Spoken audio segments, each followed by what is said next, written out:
जाब विचारला पाहिजे। हे माझे आजचे प्रश्न आहेत, आजचं माझं निवेदन आहे। यावरती तुम्ही जर काही प्रश्न विचारले तर त्याला मी उत्तर देईन। अजित पवार म्हणतात मुख्यमंत्र्यांना विचारा निधी वळवल्याबद्दल, मग अॅट्रॉसिटी मुख्यमंत्र्यांवर दाखल करायला प्रश्नच नाही। ज्यावेळी कॅबिनेटमध्ये एखादा निर्णय होतो त्यावेळी संपूर्ण कॅबिनेट त्याला जबाबदार असतं, मुख्यमंत्रीही त्याला जबाबदार असतात। तुम्हाला एससी आणि एसटी यांच्या योजनांचा पैसा वळवण्याचा कुठलाही अधिकार कायद्याने नाही, आणि जर कायदा ब्रेक केला जात असेल तर अपसोक होतो। आणि दलित चळवळीला माझं विनंती आहे की आपण रस्त्यावरची लढाई लढणारे सर्व नेते आपण नक्की काय करत आहोत या प्रश्नावरती या महाराष्ट्रामध्ये आवाज उठवला पाहिजे।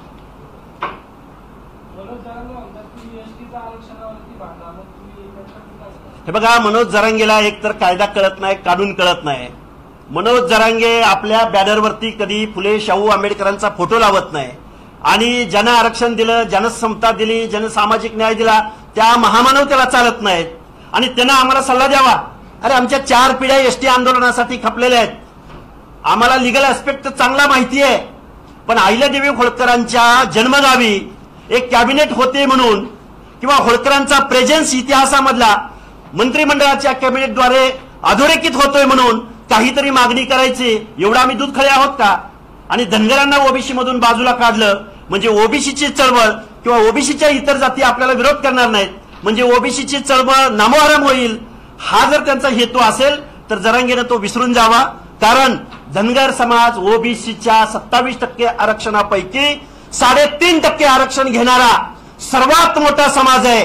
त्यामुळे मोठा भाऊ म्हणून या 27% आरक्षण सांभाळण्याची, त्याचं संरक्षण करण्याची जबाबदारी अर्थातच बाय डिफॉल्ट धनगर समाजाकडे येते।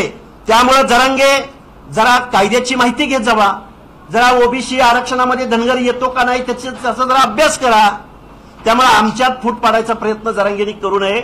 ज्यांना फुले शाहू आंबेडकरांचा प्रेझेन्स चालत नाही ज्यांच्या बॅनरवरती, त्यांनी आम्हाला कायदा, कानून, आंदोलन, एसटीची लढाई या गोष्टी सांगण्याच्या फंदात पडू नये।